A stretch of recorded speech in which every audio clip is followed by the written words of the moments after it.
अल्हम्दुलिल्लाहिल्लज़ी आला मंज़िलतल मुअमिनीन बिकरीम खिताबिही व रफ़ा दरजतल आलिमीन बिमानी किताबी व खस्सल मुस्तंबितीन मिनहुम बिमज़ीदिल इसाबति व सवाबी वस्सलातु अलन नबी व अस्हाबिही वस्सलामु अला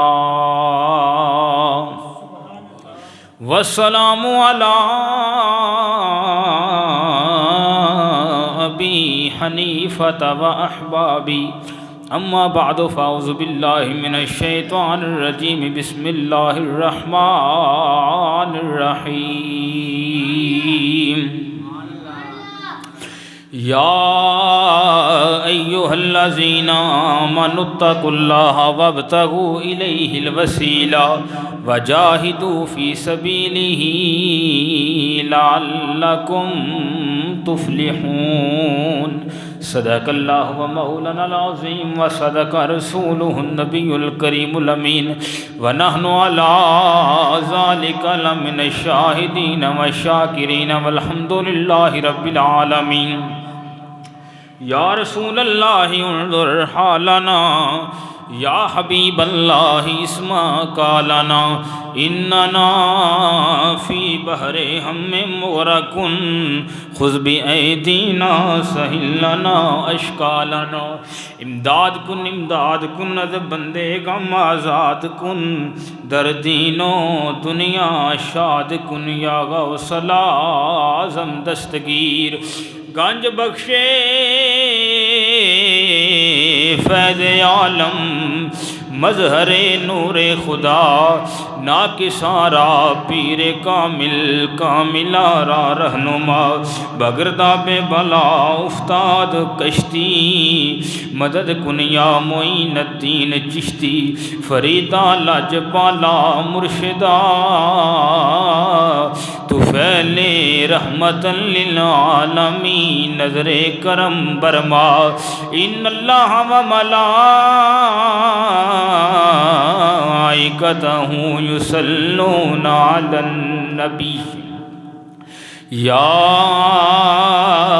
अय्युहल्लज़ीना आमनू सल्लु अलैहि व सल्लिमू तस्लीमा। दुरूद पाक बाबा बुलंद पढ़िए। सलात व सलामु अलैका या सय्यदी या रसूल अल्लाह व अला आलिका व अस्हाबिका या सय्यदी या हबीब अल्लाह। अस्सलातु वस्सलामु अलैका या सय्यदी या नूर अल्लाह व अला आलिका व अस्हाबिका या सय्यदी या रहमतन लिल आलमीन। बादत हम्दो सलात नहाई चीज़ तंद लायक मुहतरम मुकर्रम सामीन जी इख्तियाम अल्लाह रब्बुल आलमीन दे फजल करम दे नाल मैं और तुसी सारे नमाज़ जुमा दी अदायगी वास्ते मस्जिद के अंदर हाज़र होए हैं। दुआ है कि अल्लाह रब्बुल आलमीन साडा सबदा दा नमाज़ जुमा दी अदायगी वास्ते मस्जिद के अंदर आना अपनी बारगाह कबूल फरमाए। अल्लाह रब्बुल आलमीन साडा सबना दा नमाज़ जुमा अदा करना अपनी बारगाह कबूल फरमाए। परवरदिगार मैनू तुहानू सबनू सुन सुना के ते अमले पैरा होने दी तौफीक अता फरमाए। हज़रात इकरामी कदर पिछले जुमातुल मुबारक के अंदर आप अहबाब के सामने सिराते मुस्तकीम के हवाले नाल चंद गुजारिशात कीतियां सन ते उस सिलसिले में अगे वधाउंदियां होइयां चंद गुजारिशात अज के खुतबा जुमातुल मुबारक के अंदर आप अहबाब दी समातां दी नज़र करनियां ने। हज़रात इकरामी कदर दुनिया के अंदर जितने भी अदियान ने जितने भी मज़ाहिब ने हर एक का मकसद असली ये वे कि वह माबूदे हकीकी तक पहुँच जाए, अपने खुदा तक पहुँच जाए, खुदा की मार्फत हासिल कर ले, अपने खुदा दा बन जाए, खुदा दा कुर्ब हासिल कर ले। हर दीन का मकसद ये कि बंदा खुदा की मार्फत हासिल कर ले, रब्बुल आलमीन तक पहुँच जाए, अल्लाह रब्बुल आलमीन की मार्फत हासिल कर लवे और फिर खुदा तक पहुँचने वास्ते हर दीन ते मजहब ने आपो अपना रास्ता मुतयन किया। उन्होंने की रस्ते मुतयन किए मैं उधर तो नहीं जाना, अलबत्ता मैं ये दसना है कि इस्लाम ने खुदा तक पहुँचने का किहड़ा रस्ता दसिया। इस्लाम ने रब्बुल आलमीन तक पहुँचने का किहड़ा तरीका दसिया है। इस्लाम ने मारफत इलाही का किहड़ा तरीका दसिया है। इस्लाम ने फलाह दारैन का किहड़ा तरीका दसिया। हज़रात गिरामी कदर, मैं आप अहबाब के सामने रब्बुल आलमीन की लारायब किताब के अंदर जिहड़ी आयत करीमा तिलावत करने का शर्फ हासिल किया है, इस दे अंदर खालिक कायनात ने फरमाया, या अय्युहल्लज़ीना आमनु तकुल्लाह वब्तगू इलैहिल वसीला वजाहिदू फी सबीलिही लअल्लकुम तुफलिहून। ऐ ईमान वालियो, इत्तकुल्लाह, अल्लाह तो डर जाओ, अल्लाह तो डरो। वब्तगू इलैहिल वसीला, रब तक पहुँचने का वसीला तलाश करो। रब तक पहुँचने का वसीला तलाश करो। वजाहिदू फी सबीली, उहदे रस्ते अंदर मुजाहिदा करना, जिहाद करना है, मुजाहिदा करना है, नफ्स कुशी करनी। लअल्लकुम तुफलिहून, फिर वो मकाम आएगा कि तुसी दारैन दी फलाह हासिल कर लो, तुसी खुदा दी मार्फत हासिल कर लो, रब तक पहुँच जाओगे।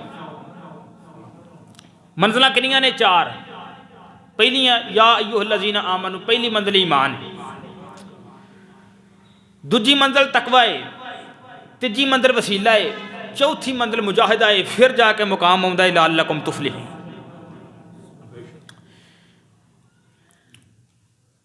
मैं आप अहबाब के सामने मुख्तसर जे वक्त के अंदर इन 4 मंजिलों के उत्ते रोशनी डालने की कोशिश करनी है।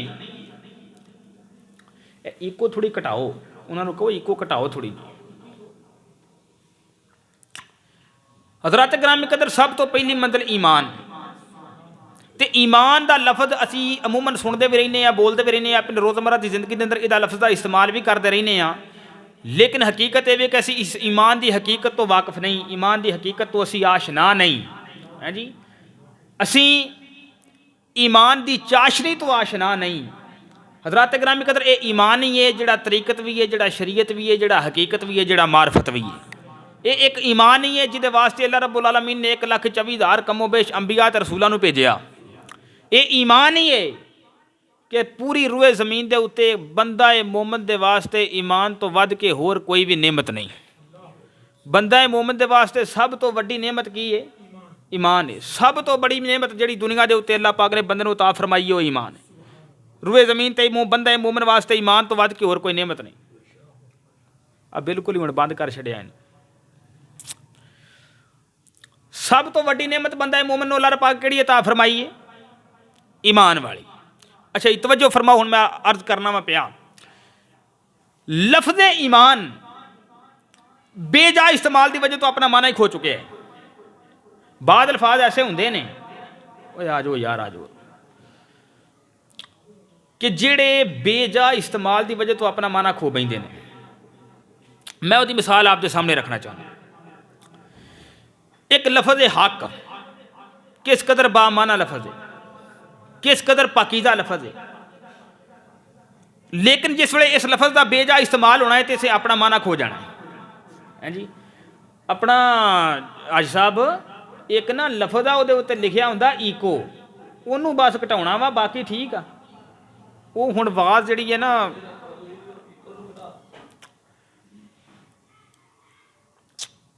लफज हक किड्डा बामाना लफज है तारी साहब, पाकीज़ा लफज है। लेकिन अजकल जनाब थाने चल जाओ, कचहरी चल जाओ, दुनिया जान का कोई नजायज़ काम करा लो है जी, और हकों इंसाफ का कतल कर देने वाला काम करा लो, इंसाफ का खून कर देने वाला काम करा लो। काम कराने तो बाद जनाबे वाला कचहरी का पेशकार, थाने का थानेदार हाथ फैला के तो बड़े आराम ना आखेगा जी साडा हक तो दे दिओ।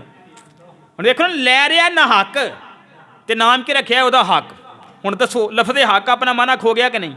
इस तरह लफज ईमान, दुकान चल जाओ, कोई जनाबे वाला होगा 420 पक्का इबलीस काफर बेईमान, कोई यहूदी, कोई ईसाई, कोई सिख, कोई हिंदू, उन्हें जनाबे वाला तोलन के अंदर नाप तोल दे बिल्कुल जनाब उन्हें बराबर रख दिता, कोई कमी पेशी नहीं की। उन्हें जनाब रेट तुहानूं सही दस छड़िया, कोई कमी पेशी नहीं की। तो असीं कह बैठे होए होए होए यार बंदा बड़ा ईमानदार, असीं की कह बैठे बंदा बड़ा। हुण वेखो कित्थे कुफर ते कित्थे ईमान है जी। असीं चुक के जनाबे वाला ईमान का लफज काफर के उत्ते रख छड़िया है जी। हुण लफज ईमान अपना माना खो चुकिया कि नहीं? सब तो पहले ये जान लेना जरूरी है कि ईमान का मतलब की है। रब्बुल आलमीन ने कुरान फरमाया आमीनु बिल्लाहि व रसूलिही, अल्लाह नूं भी मन्नो ते उहदे रसूल नूं भी मन्नो। ईमान का मतलब है मान लेना। हज़रात गिरामी कदर सिर्फ जानन ते पहचानन नाल बंदा मोमन नहीं बनता। जानना पहचाना हो रहे ईमान उदों नसीब होंदा जिस वेले बंदा जान पहचान के मन लैंदा है। जिस तरह के कुरान करीम के अंदर मौजूद है, रब्बुल आलमीन ने फरमाया यारिफूना हुकमा यारिफूना अबनाहुम, ये यहूदो नसारा सरकार नूं इदां पहचानते हैं जिवें अपने पुत्रां नूं पहचानते। लेकिन हैं यहूदी, हैं ईसाई, हैं काफर, हैं बेईमान, मोमन नहीं होए। क्यों? उन्हें सिर्फ जानिया, उन्हें सिर्फ पहचानिया, पर उन्हें मनिया नहीं। ते ईमान उदों नसीब होंदा जिस वेले बंदा जानदा वे, जान के पहचानदा है, ते पहचान के नाले मन भी लैंदा है। या अय्युहल्लज़ीना आमनू, फलाह दी पहली मंजिल ईमान है, इत्तकुल्लाह, अल्लाह तो डरो। दूजी मंजिल तकवा है। हज़रात गिरामी कदर, हर नेकी दा सर चश्मा दिल अंदर खौफे खुदा दा होना है, और हर बुराई दा सर चश्मा दिल च खौफे खुदा दा ना होना है। हर नेकी दा सबब खौफे खुदा दा होना है, हर बुराई दा सबब खौफे खुदा दा ना होना है। अगर बंदे दे दिल अंदर खौफे खुदा मौजूद है तो बंदा भावें खलवत होवे, भावें जलवत होवे, भावें तन्हाई होवे, भावें चार बंदियां च बैठा होवे, भावें मजलिस होवे, भावें महफिल होवे, भावें बाहर होवे, भावें घर होवे, भावें बंद कोठरी अंदर होवे, मगर अगर दिल के अंदर खौफे खुदा मौजूद है तो बंदा कभी गुनाह नहीं करेगा। अगर खौफे खुदा दिल च नहीं तो बंदा भावें जलवत होवे, भावें खलवत होवे, भावें घर बैठा होवे, भावें बाहर होवे, भावें सजना बेलियां च होवे, भावें जनाबे वाला कोठड़ी बंद कोठड़ी के अंदर होवे, भावें जनाबे वाला कोई सजना बेलियां की महफिल के अंदर होवे, लेकिन अगर दिल च खौफे खुदा मौजूद नहीं, बंदा गुनाह तो बच सकदा। वो जिथे भी होएगा उत्थे गुनाह करे। अच्छा, फिर जिहड़ा बंदा अपने आप नूं गुनाहां तो बचा ले, जिन्हों खौफे इलाही की दौलत नसीब हो जाए, खौफे खुदा की दौलत मुयसर आ गई, जिहदे दिल च अल्लाह दा खौफ पैदा हो गया, उन्होंने लभदा की है, उहदा मकाम की है, उहदा अजर की है। जे आखो तो मैं रब दा कुरान ना बयान कर छड़ा। एक बारी उच्ची बोलो जरा सुभान अल्लाह। औदरा दी दा निगरामी रब्बुल आलमीन ने कुरान के अंदर इरशाद फरमाया, वा अम्मा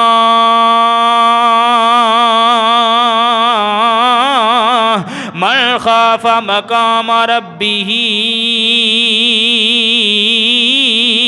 वनहन नफ्सानिल हवा फ़इन्न जन्नत हियल मावा।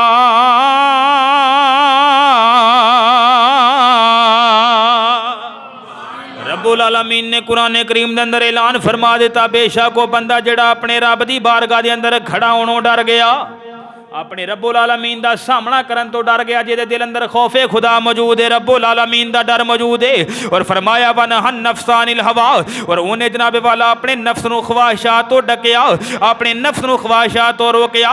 फरमाया ये बंदा होवे फ़इन्न जन्नत हियल मावा, रब्बुल आलमीन ने दा ठिकाना जन्नत बना छड़िया है। उस बंदे का ठिकाना की है? जन्नत है। ठिकाना जन्नत है। उधर अज़ीज़ान ने ग्रामी तवज्जो फरमाना मेरे करना वा पिया, बुखारी शरीफ के अंदर वायत मौजूद है। मेरे उतारे इमाम आका मौला इमामुल अंबिया सरवरे कायनात ने इरशाद फरमाया, पहलियां उम्मतां दे अंदर एक बंदा सी, पहलियां उम्मतां दे अंदर एक बंदा, ओदा जिस वेले विसाल दा वक्त करीब आया, जान कुनी दा वक्त आया, निज़ा दा वेला आया, उन्हें अपने बच्चों नूं वसीयत की थी कि जिस वेले मैं दुनिया तो टुर जावां, मैं मेरा विसाल हो जाए, मैं दुनिया तो फौत हो जावां, ते मेरी लाश नूं दफन ना करिया जे, बल्कि मेरी मैयत नूं जला के ते मेरी राख हवावां दे अंदर उड़ा देना, मेरी राख नूं समुद्रां दे अंदर बहा देना, दरियावां दे अंदर बहा देना। और जिस वेले बंदा फौत होया, ओदी वसीयत दे मुताबिक ओदी औलाद ने ओदी लाश नूं जलाया है, लाश नूं जला के ओदी खाक नूं ए जनाब वाला दरियावां दे अंदर बहा छड़िया है, हवावां दे अंदर उड़ा छड़िया है। पर रब्बुल आलमीन ने फौरी तौर ते ओदी सारी खाक नूं जमा कीता, जमा करके रब्बुल आलमीन ने उन्होंने फरमाया, ऐ मेरे बंदे तू अपनी औलाद नूं ए वसीयत क्यों कीती सी? वो बंदे अर्ज की थी, या रब्बुल आलमीन मैं तेरी बारगाह दे अंदर खड़ा होने तो डर गया सा, मैं अपनी नाकिस सोच दे नाल समझिया सी कि जिस वेले मेरी खाक हवावां अंदर उड़ जाएगी, दरियावां दे अंदर बह जाएगी, मैं तेरा सामना करन तो बच जावांगा, मैं तेरे सामना करन तो बच जावांगा। मगर रब्बुल आलमीन ने जिस वेले उसदा खौफे खुदा वेखिया, उसदे दिल दे अंदर तकवा वेखिया, रब्बुल आलमीन ने फरमाया, ऐ मेरे बंदे जा, मैं तेरे खौफे खुदा दी वजह तो तेरी बख्शिश फरमा देती है। हाय हाय हाय, फरमाया मैं तेरे खौफ की वजह तो तेरी बख्शिश फरमा देती है। पता लगा दिल च खौफे खुदा होना चाहिए है जी। रब बख्शण ते आवे तो छोटियां जिहियां नेकियां की वजह तो भी बख्शिश फरमा देंदा है। तो इस वास्ते मियाँ साहब रहमतुल्लाह तआला अलैह आपने बड़ी सोहनी गल की, आप फरमाउंदे ने अदल करें ते ए थर थर कंबणे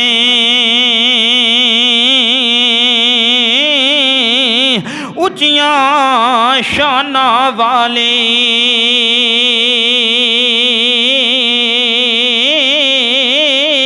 ते जे फजल करें ते बख्शे जामने मैं वर्गे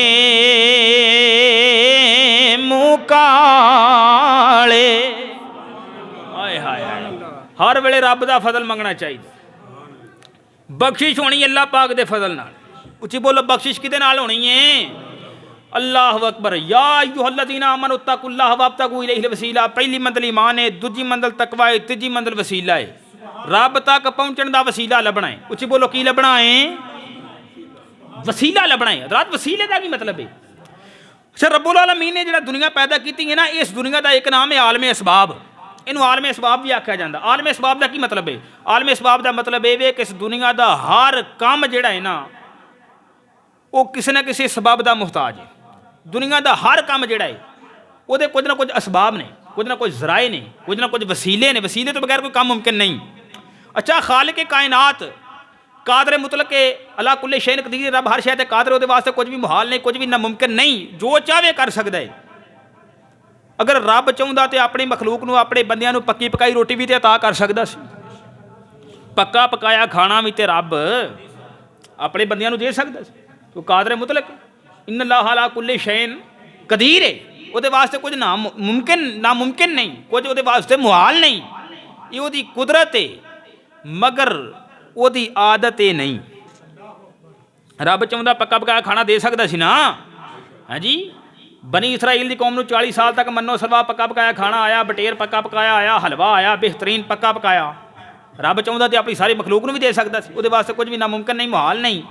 पर यह रब्बुल आलमीन की आदत के खिलाफ है। हाँ जी, आदत के खिलाफ है।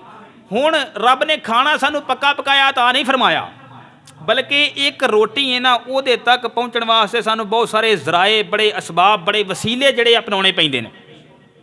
सब तो पहले किसान जिहड़ा है वो जमीन के अंदर हल चलाउंदा है। हल चला के उहदे विच बीजदा है दाणा। दाणा बीजण तो बाद फिर उहनूं लाउंदा है पानी। फिर उत्थों अल्लाह की कुदरत दे नाल पौधा पैदा होंदा है। फिर वो पौधा वड्डा होंदा है। फिर उस पौधे उत्ते लगदा है दाणा। फिर उस तो बाद जनाब उस सिट्टे तो दाणा कढ़िया जाता है। फिर वो दाणा जनाब जिस वेले गंदम तैयार हो जाती है, उन्होंने असीं सुट्टदे हां चक्की के अंदर। चक्की उहदा बनाउंदी है आटा। फिर आटा गुन्निया जाता है। फिर आटा गुन्न के उहदी रोटी होंदी है तैयार। तो रोटी जिस वेले पक के सामने आ गई तो यह भी नहीं हुण बंदा आखे भी रोटी आ जा हुण मेरे मूँह च, ना ना, बल्कि बंदा अपने हथ दे नाल उस रोटी का लुकमा बनाएगा। लुकमा बना के अपने मूँह के अंदर रखेगा। फिर अपने दंदां की मदद के नाल, दंदां के जरिए उन्होंने चबाएगा, चबा के बरीक करेगा। फिर बंदा रोटी खाएगा। है जी, एक रोटी खाण च किन्ने असबाब, किन्ने जराए, किन्ने वसाइल आ गए। इस तरह ही रब चाहुंदा बगैर बाप तो औलाद पैदा कर दिंदा। हज़रत आदम अलैहिस्सलाम दा बाप बगैर बाप तो पैदा किया। हज़रत ईसा अलैहिस्सलाम नूं बगैर बाप तो पैदा किया। रब चाहुंदा बगैर माँ तो बाप पैदा औलाद पैदा कर दिंदा, लेकिन सानू औलाद तक पहुँचने वास्ते भी कुछ जराए, कुछ असबाब इख्तियार करना पैंदे ने, कुछ वसाइल अपनाने पैंदे ने। सब तो पहले बंदा निकाह करता है, शादी करता है। शादी तो बाद जनाब फिर वो अज़दवाजी मामलात करता है। उहदे नतीजे के अंदर जनाबे वाला अल्लाह रब्बुल आलमीन माँ के रहम के अंदर बेटे बच्चे पैदा करता है। फिर बच्चा 9 महीने तक अपनी माँ के रहम के अंदर परवरिश पाउंदा है। उस तो बाद रब्बुल आलमीन उस बच्चे पैदा करता है। वो बच्चे की विलादत बासादत हुंदी है। हुण रब अगर चाहुंदा तो बगैर माँ तो बगैर बाप तो औलाद पैदा कर सकता सी, बच्चा पैदा कर सकता है। वो कादर मुतलक उहदे वास्ते ना मुमकिन कुछ नहीं, मुहाल कुछ नहीं, जो चाहे कर सकता है। हैं जी, अल्लाह अकबर। असीं अपने जिस्म ते गौर कर लीए ना, साडा हर अमल जिहड़ा एक वसीले का मुहताज है। साडा वेखना अख का मुहताज है। रब्बुल आलमीन ने सानू वेखण वास्ते अखां अता फरमाइयां। हैं जी, वेखण वास्ते सानू अख का वसीला चाहिए। रब्बुल आलमीन ने सानू चखण वास्ते दहन अता फरमाया, बोलण वास्ते जुबान अता फरमाई, पकड़न वास्ते हाथ अता फरमाए। रब्बुल आलमीन चलन वास्ते सानू कदम अता फरमाए। अगर रब कादर मुतलक ना चाहुंदा, अगर रब चाहुंदा तो सानू बगैर अखां तो विखा सकदा सी, बगैर कन्नां तो सुना सकदा सी, बगैर जुबान तो बुलवा सकदा सी, बगैर हत्थां तो पकड़ा सकदा सी। रब अगर चाहुंदा तो सानू बगैर पैरां तो चला सकदा सी ना। पर रब ने इदां नहीं कीता, बल्कि रब ने सानू देखण वास्ते अखां अता फरमाइयां, चलण वास्ते कदम अता फरमाए, पकड़न लई पैर अता फरमाए। रब्बुल आलमीन सानू बोलण लई ज़ुबान अता फरमाईए। रब्बुल आलमीन सारियां चीज़ां दे वसाइल पैदा कीते ताकि वसीले दी अहमियत उजागर हो जाए, वसीले दी अहमियत उजागर हो जाए, सबब दी अहमियत उजागर हो जाए। हुण वो बदबख्त जिहड़े वसीले का इनकार करते हैं, मैं उन्होंने आखना चाहुंदा तुसीं हुण बगैर अखां तो वेख के विखाओ, हाँ बगैर कन्नां तो सुन के विखाओ, बगैर जुबान तो बोल के विखाओ, बगैर हत्थां तो पकड़ के विखाओ, बगैर कदमां तो चल के विखाओ, नहीं ना कर सकते। आए हाय हाय, क्यों? ये फितरत के खिलाफ आ, तो वसीला फितरत के मुताबिक है। अल्लाह अकबर। यार हुण जरा गौर करो, जे बंदे नूं रोटी तक पहुँचण वास्ते किन्ने वसाइल असबाब ते ज़राए की लोड़ पैंदी है, बंदे नूं औलाद तक पहुँचण वास्ते असबाब ते वसाइल की लोड़ पैंदी है। जे बंदे नूं जनाब वाला रोटी तक पहुँचण लई वेखण सुणन तुरन फिरन वास्ते पकड़न वास्ते चलण वास्ते असबाब ते ज़राए की लोड़ पैंदी है, तो फिर खुदा तक पहुँचण वास्ते भी तो कोई वसीला होना चाहिए है ना। है जे हर काम लई वसीलियां की लोड़ पैंदी है, पर खुदा का भी कोई वसीला होना चाहिए है ना। आए है पता लगा रब तक पहुँचने भी वसीले की लोड़ है जी, वसीले की लोड़ है। हुण सवाल ये पैदा होता है कि वसीला किहड़ा इख्तियार किया जाए, रब तक पहुँचने का वसीला है कौन लोग, वो किहड़े लोग ने कि जिन्होंने रब की बारगाह तक पहुँचने का वसीला बनाया जाए, भी वो बंदे नूं रब की मार्फत अता कर देण, बंदे नूं रब तक पहुँचा देण। तो बिल्कुल ये भी समझना बड़ा सौखा है कि बंदे ने जनाब वाला लंदन जाना हो तो उस बंदे नाल मिलना पैंदा जिहड़ा उत्थे पहुँचा हो। हाँ जी, लंदन जाना है, पैरिस जाना है, फ्रांस जाना है, उस बंदे नाल मिलना पेगा जिहड़ा उत्थे पहुँचा होया है। तो अगर खुदा तक जाना है तो उन्हां नाल मिलना पेगा जिहड़े खुदा तक पहुँचे हुए हैं, जिहड़े खुदा तक। हुण ये फिर मसला बन गया भी यार हुण खुदा तक कौन पहुँचे ने, ये किवें पता लगेगा, फिर रब तक किहड़े पहुँचे ने इन्हां दा किवें पता लगेगा। या आखो तो रब दे कुरान को ना पुछ लईए, उच्ची बोलो जरा सुभान अल्लाह। खाल के कायनात ने उन्होंने लोगों का पता दस छड़िया। रब्बुल आलमीन ने फरमाया फाउलाइका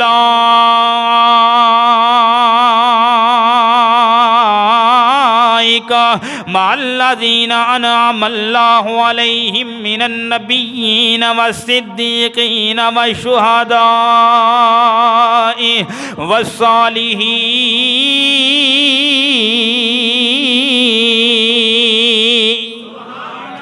रब्बुल आलमीन ने दस छड़िया जेड़े रब की बारगाह तक पहुँचे हुए लोग ने, उन्होंने चार ग्रोह ने। किन्ने ग्रोह ने? चार। पहला मिनन नबीयीन, अल्लाह के नबी, बस सिद्दीकीन, सिद्दीकीन का ग्रोह, शुहदा का ग्रोह, अल्लाह के वलियां का ग्रोह। ये चार ग्रोह ऐसे ने कि जिन्हां दे नाल तुसीं वाबस्ता होवोगे, इन्हां दे वसीले नाल रब तक पहुँच जाओगे। फिर सवाल ये पैदा होंदा है,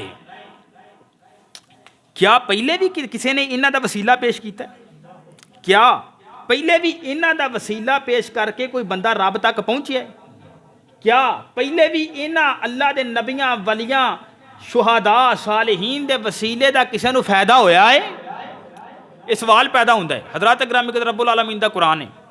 परवरदिगार ने फरमाया आदम अलैहिस्सलाम ने, आदम फलाने दरख्त के करीब नहीं जाना, ला तक़रब हाज़िही शजरा, इस दरख्त के करीब आदम अलैहिस्सलाम को शैतान ने वरगलाया, शैतान ने फिसलाया। आदम अलैहिस्सलाम उस दरख्त के करीब तुर गए, दरख्त के करीब चले गए तो अल्लाह रब्बुल आलमीन ने जनाब आदम अलैहिस्सलाम को जमीन पर भेज छड़िया। 350 साल आदम अलैहिस्सलाम रोंदे रहे, इल्तिजामा करते रहे, रोंदे रहे, रब्बुल आलमीन को माफ़ियाँ मंगते रहे, पर रब माफ़ी दी? माफ़ी नहीं दी। 350 साल गुजर गए। फिर होया कि ये फ़तलक्का मा फ़तलक्का आदम मिन रब्बिही कालिमातिन फ़ताबा अलैहि। फिर हज़रत आदम अलैहिस्सलाम रब्बुल आलमीन को कुछ कलिमात सीखे ने। फिर हज़रत रब्बुल आलमीन को जिस वे जनाबे आदम अलैहिस्सलाम कुछ कलिमात सीखे, फिर आदम अलैहिस्सलाम की तौबा कबूल हुई है, रब्बुल आलमीन आदम अलैहिस्सलाम को माफ़ी अता फरमाई है। हुण सवाल ये पैदा होंदा है, वो किहड़े कलिमात सन जिहड़े आदम अलैहिस्सलाम ने रब्बुल आलमीन कोलों सीखे सन? ते हज़रत शाह अब्दुल अजीज़ रहमतुल्लाह तआला अलैह आप फरमाउंदे ने वो कलिमात ये सन जनाबे आदम अलैहिस्सलाम ने रब्बुल आलमीन दी बारगाह दे अंदर अर्ज़ कीती सी, अल्लाहुम्मा इन्नी असअलुका बिहक़्क़ि मुहम्मदिन या रब्बल आलमीन, मैं तेरी बारगाह दे अंदर अल्लाहुम्मा इन्नी असअलुका बिहक़्क़ि मुहम्मदिन अन गफ़रता ली या रब्बल आलमीन, मैं तेरी पाक बारगाह दे अंदर तेरे हबीब दे सदके दे नाल, ए तेरे महबूब दे वसीले दे नाल दुआ करना वा, मेरी खता माफ़ कर दे। आदम अलैहिस्सलाम की अर्ज़ की, या अल्लाह मैं तेरे प्यारे हबीब दे सदके दे नाल तेरी बारगाह च इल्तिजा करना वा, मेरी खता माफ़ कर, मैनू बख्श दे, मैनू माफ़ी अता फरमा दे। तो रब्बुल आलमीन ने जिस वे आदम अलैहिस्सलाम नूं वेख्या ना कि आदम अलैहिस्सलाम अल्लाह के प्यारे हबीब का वास्ता देंदा है पिया, वसीला इस्तेमाल किया है आदम अलैहिस्सलाम ने, तो रब्बुल आलमीन आदम अलैहिस्सलाम नूं माफ़ी भी अता फरमा दी। नाले पुछया है प्यारे आदम तू मुहम्मद मुस्तफा तो आगाह किवें होया, तेनू नबी पाक अलैहिस्सलातु वस्सलाम दा तारुफ किवें होया, तेनू इमामुल अंबिया सरवरे कायनात दा तारुफ किवें होया है। ते हज़रत आदम अलैहिस्सलाम अर्ज़ कीती या रब्बल आलमीन जिस वेले तू मैनू पैदा कीता है मैं आसमानां ते वेखिया है जिथे जिथे तेरा नाम लिखिया होया सी उथे उथे मुहम्मद दा नाम ही लिखिया होया सी। मैं इस वास्ते मुहम्मद अरबी दे वसीले दे नाल तेरी बारगाह दे अंदर दुआ कीती है। ते जिस वेले आदम अलैहिस्सलाम ने दुआ कीती है रब्बुल आलमीन ने फरमाया ए प्यारे आदम वो नबी है जिहड़ा सारे नबियां तो आखिर दे अंदर आएगा, जिहड़ा सारे रसूलां तो आखिर ते आएगा। ए प्यारे आदम लौला लमा खलक तो का अगर ये नबी ना हुंदे मैं तेनू भी पैदा नहीं सी करना।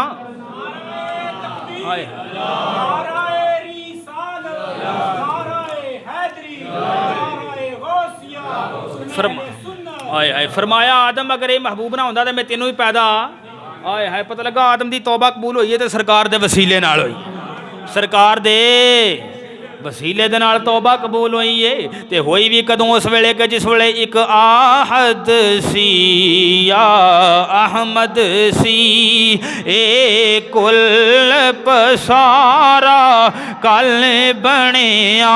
आखो जरा सारे ए कुल पसारा कल बनिया एक आहद सी या अहमद सी ए कुल पसारा कल बनिया ए कुल पसारा कल बनिया। यारां दियां गल्लां यार जानने आदम ते प्यारा। अदील भाई आई स्पीकर नूं पता नहीं की हो गया, ये चलिया ही नहीं, बैठा उदों दा कोई नहीं समझ आ रही की करना। चलो बाहर हुण हो गया। मैं अर्ज करना सा पिया कि आदम अलैहिस्सलाम की तौबा कबूल हुई है तो सरकार दे वसीले। इस तरह ना नबी पाक अलैहिस्सलातु वस्सलाम दे एक सहाबी ने हज़रत उस्मान बिन हुनैफ रज़ियल्लाहु तआला अन्हु नबीना सहाबी सरकार की बारगाह च हाज़र हो गए। अर्ज की या रसूलल्लाह मेरे वास्ते दुआ करो, अल्लाह पाक मैनू अखां अता फरमा दे, अल्लाह पाक मैनू बिनाई अता फरमा देवे, अखां अता फरमा। सरकार ने फरमाया दो रस्ते ने, एक तो यह भी मैं तेरे वास्ते दुआ करना, दूजा रस्ता है कि तू ये तो सब्र कर रब तेन अजर अता फरमाए। इसे अभी अर्ज की या रसूलल्लाह तुसीं दुआ ही कर दिओ आए हाय, क्योंकि उन्होंने भी पता सी भी हुण ऐसी बारगाह के अंदर आ गए हैं जिथों खाली कदी कोई नहीं मुड़िया, जिथों खाली कदी कोई नहीं मुड़िया। तो इस वास्ते बरेली के ताजदार ने फरमाया वाह क्या जू तो करम है शाहे बतहा तेरा। आए हाय हाय आला हज़रत फरमाते ने वाह क्या जू तो करम है शाहे बतहा तेरा, नहीं सुनता ही नहीं मांगने वाला तेरा, नहीं सुनता ही नहीं मांगने वाला तेरा। तेरी बारगाह च जेड़ा आ गया उन्हें कदी ना नहीं सुनी है, आए उन्हें कदी ना नहीं सुनी। आओ जरा जरा तवज्जो फरमाना, मैं अर्ज करना वा इमामुल अंबिया सरवरे कायनात दी बारगाह दे अंदर सहाबी अर्ज कीती या रसूल अल्लाह दुआ फरमा दियो। सरकार फरमाया वजू करके, सहाबी वजू कीता, फरमाया वजू करके नमाज पढ़ते तेनों मैं एक दुआ दसा, फिर वो दुआ सहाबी वजू कीता, वजू करके नमाज पढ़ी तो रब दी बारगाह अंदर हाथ बुलंद कर छड़े, हाथ बुलंद करके दुआ की मंगी है। रब साहब अर्ज करते हैं या रसूल रब्बुल आलमीन दी बारगाह के अंदर अल्लाहुम्मा इन्नी असअलुका व अतवज्जहु इलैका बिनबिय्यिका अलैहिस्सलातु वस्सलाम। या रब्बल आलमीन मैं तेरी पाक बारगाह के अंदर तेरे प्यारे हबीब दे वसीले दे नाल इल्तिजा करना वा पिया। और फिर सरकार नूं मुखातब करके सहाबी अर्ज कीती या रसूल अल्लाह मैं तुहाडे वसीले दे नाल रब्बुल आलमीन दी बारगाह के अंदर इल्तिजा करना वा पिया। या रब्बल आलमीन मेरे हक दे अंदर अपने प्यारे हबीब दी शफाअत नूं कबूल फरमा लै। इस वे सहाबी ने दुआ की है, दुआ करके चेहरे ते हाथ फेरे ने, हाथ फेर के जिस वे अखां खोलियां ने वेख्या कि ये रब ने अपने हबीब दा सदका अखां रोशन कर छड़ियां ने। हाय हाय नबीना से अभी अखां रोशन हो गई, अखां दी बिनाई वापस आ गई। तो वापस आउंदी क्यों ना, क्योंकि बारगाह ही ऐसी सी जिथों कदी कोई खाली जिथों कदी मुड़िया ही कोई नहीं। अल्लाह अकबर। एवं तो नहीं किसी ने आख्या सी मिलता नहीं क्या क्या दो जहां को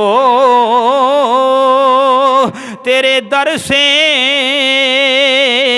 एक लफ्ज नहीं है जो तेरे लबे पे नहीं है,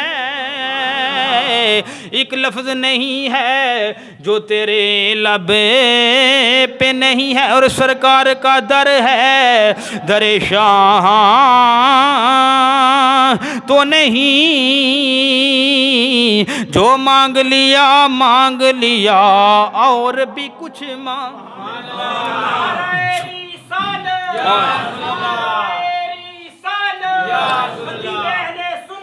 झोली ही मेरी तंग थी मैं क्या मांगता उनसे, वो तो कहते रहे मांग जरा और भी कुछ मांग। अल्लाह अकबर।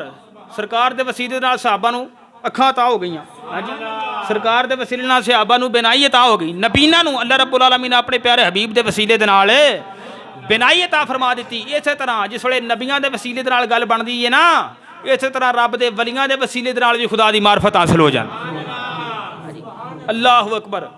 हज़रत मौलाना रूम रहमतुल्लाह तआला ने ना अपने शागिर्दां नूं लैके बैठे हुए ते दरस तदरीस दा सिलसिला जारी, सबक पढ़ा रहे हैं। तो इस दौरान हज़रत शाह शम्स तबरेज़ रहमतुल्लाह तआला अलैह आप कोलों दी गुजरे मौलाना रूम दे पीरे कामिल। तो पूछया हुजूर ये की हो रहा है? तो हज़रत मौलाना रूम रहमतुल्लाह तआला ने फरमाया ई काल अस्त, ये काल है। हाँ जी, व अस्तुरा जे काल चे कारस्त।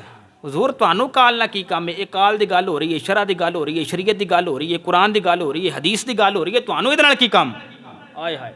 हज़रत शाह शम्स तबरेज़ ने गल सुनी ना तो किताबां पईयां सन लागे काफ़ी ढेर, आपने किताबां फड़पाइयां, नाल एक पानी का एक हाउस सीगा, आपने सारियां किताबां हाउस के अंदर सुट छड़ी। कि हज़रत शाह शम्स तबरेज़ जिस वेले काम किया तो मौलाना रूम बड़े हैरान होए। अज की हुजूर ये की है? आपने फरमाया ई हाल अस्त व अस्तुरा जेहाल चे तुरास्त। आप सरकार ने फरमाया ये हाल है और तुहानू की पता कि हाल की हुंदा है? तुहानू की पता हाल की हुंदा है? अल्लाह अकबर।